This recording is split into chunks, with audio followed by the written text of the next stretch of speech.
په خپلو کشرانو باندې چې دی نظر ساتئ، داسې نه چې د دې هلک په شانتې کار وکړي. دی هم د خیبر پښتونخوا پولیسو چې دی دا نیولی دی. نو سبا ورځې ستاسو ماشومانو ته چې دی هم مسله جوړېدی شي، دا پیغام چې دی دا لازم شیر کوي چې ستاسو کشران چې دي هغه دا کار ونه کړي او تاسو ته هم پته ولګي چې په خپلو کشرانو باندې نظر وساتئ.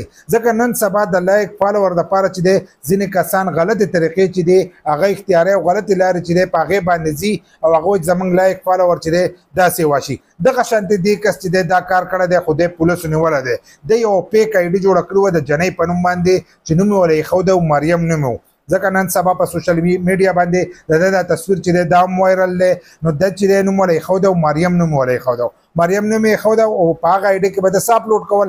ده به دې څیزونه اپلوډ کول لکه په بازار کې به د خلکو ویډیوګان کول هغه به اپلوډ کول. تاسو ته پته ده زموږ پښتانه هغه شی خوښوي چې کم پها شي، کم غلط کارونه یې هغه خوښوي او هغه لایک کوي، هغه شیر کوي او هغه کسان چې فالو کوي. نو ده په لږ وخت کې چې ډېر فالوور هم حاصل کړل، دغه شانتې لایک چې دی دا هم حاصل کړل. خو دغې کسانو ته دا پته نه لګېدله چې د هلک چې دی دا کار غلط کوي چې موږ به د باندې رپورټ وکړو. اکثر ځینې کسان موږ ته وایي ستا په اکاونټ باندې چې دی موږ رپورټ وکړو، تا خبره دروغ وکړه.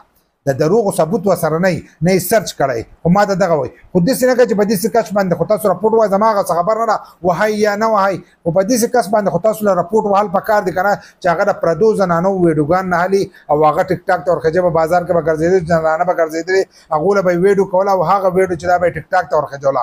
نو په هغې باندې فالوور او هر سره چې دي دا حاصل کړل. نو تاسو هم په خپلو ماشومانو نظر ساتئ چې ستاسو ماشومان دا کار ونه کړي. دی خو پولیسو نیولی دی، ټریس کړی دی، بیا د معافي غوښتلې ده. خو په دغې معافۍ به خلاص شو. خو که د چا زنانو تصویر ورکړی، ویډیو ورکړی او هغو ته پته ولګېده، نو هغه خو دا کس چې دی دا نه پرېږدي. نو تاسو هم په خپلو ماشومانو نظر ساتئ چې سبا ورځې هغه دا قسمه کار ونه کړي او دا ویډیو چې دی دا راواخلئ، دا مخکې شیر کړئ چې نورو کسانو ته ور ورسي چې د هغو کشران چې دی سبا ورځې دا قسمه کار ونه کړي.